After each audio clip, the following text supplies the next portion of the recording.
Je suis Rim Fassifiri, je suis docteur de l'Université de Bordeaux. J'ai effectué ma thèse sur les droits et libertés du numérique comme droits fondamentaux en voie d'élaboration. Et il s'agit d'une étude comparée en droit français et américain.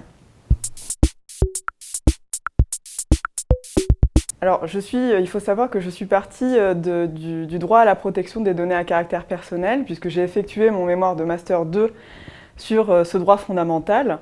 Et je me suis aperçue, après mon Master 2, lorsque j'ai commencé mon travail de thèse, qu'il y avait d'autres droits, à la fois différents du droit à la protection des données à caractère personnel, mais aussi différents des droits que j'identifie comme des droits fondamentaux classiques.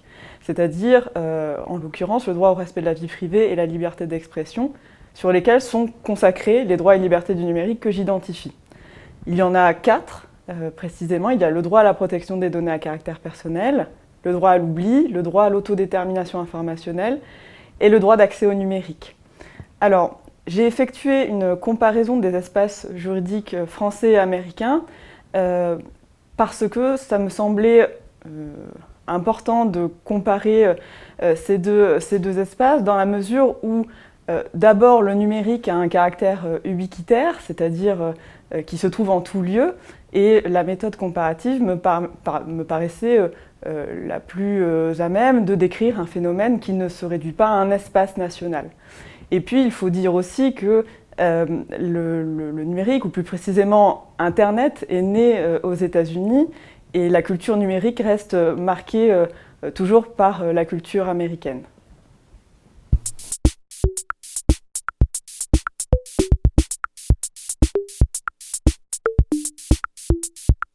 J'ai effectivement essayé de démontrer dans ma thèse que les droits et libertés du numérique ne peuvent pas suffisamment protéger les justiciables lorsqu'ils sont consacrés sur le fondement des droits dits classiques, c'est-à-dire le droit au respect de la vie privée et la liberté d'expression.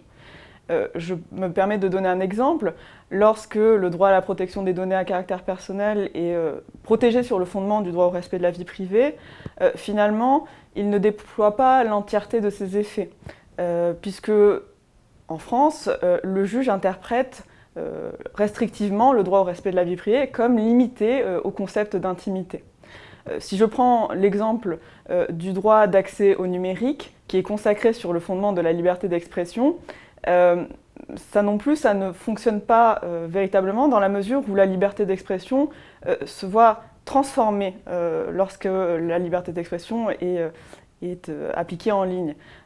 On le voit d'ailleurs sur les réseaux sociaux, lorsque la liberté de l'émetteur finalement est limitée étant donné qu'il est conditionné par les conditions générales d'utilisation, et il en va de même de la liberté du récepteur qui est limitée cette fois-ci par les algorithmes.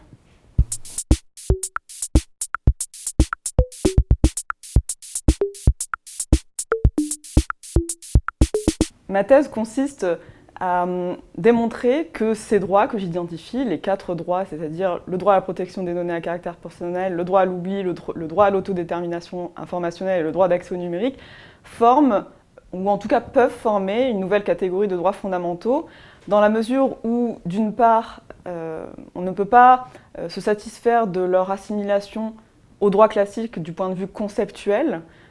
Par exemple, la donnée personnelle, ce n'est pas forcément une donnée de nature privée. Deuxièmement, d'autre part, les droits et libertés du numérique ont un régime juridique différent, original, par rapport au droit classique. Il y a 2 points que j'identifie dans ma thèse. Il y a l'horizontalisation des droits et libertés du numérique et la déterritorialisation de ces mêmes droits.